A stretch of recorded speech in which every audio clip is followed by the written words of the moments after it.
Okay, let's dive into this explainer where we're going to demystify exactly how Python's Pandas library handles complex, messy data in the real world. If you spent any time at all working with data, you know for a fact that the pristine, perfectly organized datasets we often practice with, yeah, they're mostly a myth.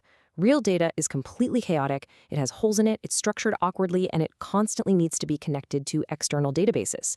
So today, we're going to take those advanced Pandas concepts, things like sorting, grouping, and handling missing values, and look at exactly how they function in practice.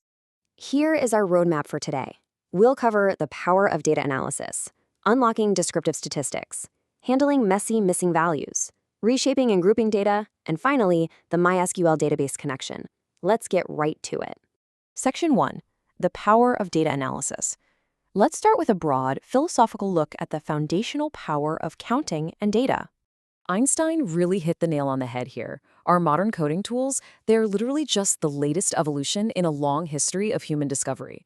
Einstein recognized that the fundamental act of counting is the absolute bedrock of all scientific inquiry. When we use a tool like Pandas, we are essentially performing high-speed, infinitely complex counting and organizing. We're standing on the shoulders of historical mathematical advancements to make sense of the modern world.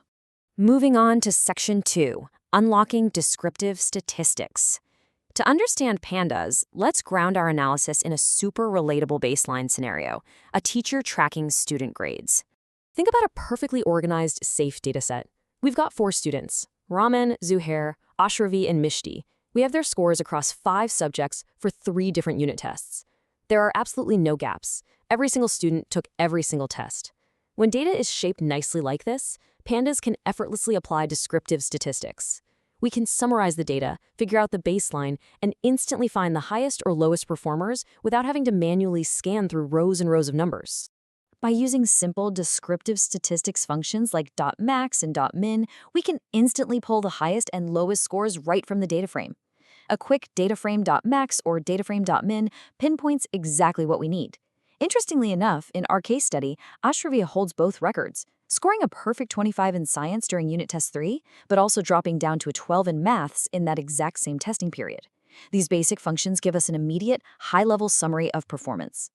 Which brings us to Section 3, handling messy, missing values. Because let's face it, perfect attendance just doesn't last forever. So what happens when the data breaks? In the real world, chaos strikes. Data collection is flawed, and missing values create massive hurdles for any analysis. Maybe a survey respondent skipped a question, or in our scenario, a student is simply absent. How does our Python code actually react when it expects a number but finds absolutely nothing? Well, say Rahman completely misses Unit Test 4. He's absent for science, maths, and English, with no possibility of a retest. This introduces literal holes into our dataset that we must physically deal with.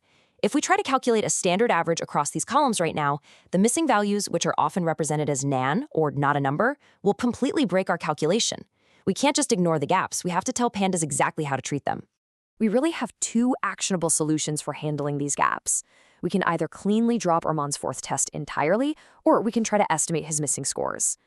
Think about how human teachers handle this in real life. The maths teacher might just decide to calculate Arman's final grade out of 75 total marks instead of 100, effectively dropping Unit Test 4 from the analysis altogether. On the flip side, the English teacher might fill the missing value by giving him the exact same score he got in Unit Test 3. And the science teacher, they might just plug in a 0. These are real-world estimation strategies that we translate directly into Pandas code. But before we can make that choice, we have to use the .isNull function as a diagnostic tool to locate exactly where our data is broken.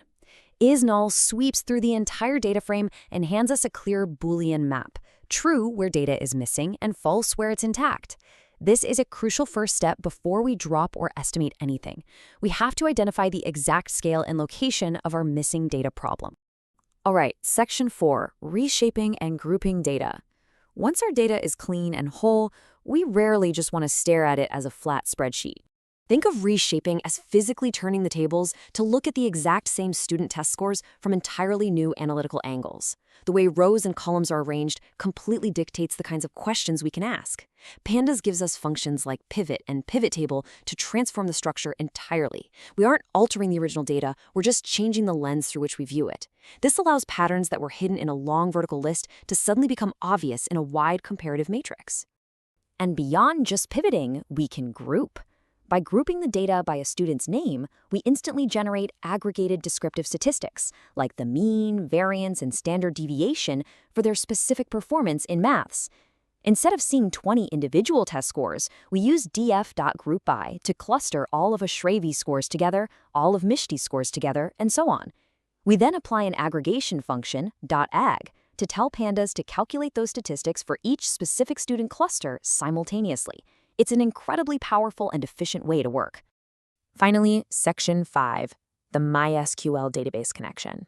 Because let's be real, data doesn't just live in a vacuum. We have to bridge the gap between our Pandas code and real-world backend systems.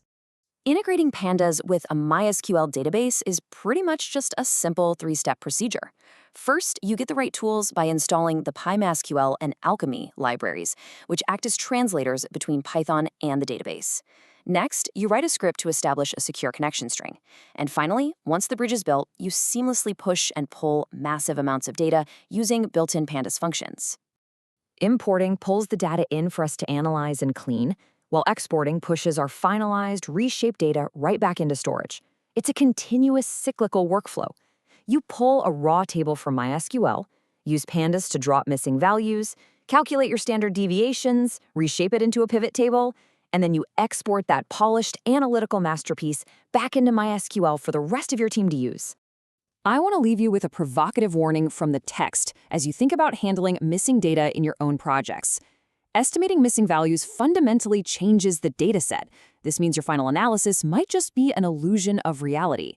If you decide to fill a missing score with an average or a 0, you're no longer reporting on what actually happened, you're reporting on an approximation. It's an incredibly powerful tool for sure, but one that requires immense statistical responsibility. Definitely something to keep in mind that next time you use Pandas to quickly fix a broken dataset. Thanks for joining me on this explainer, and keep exploring your data.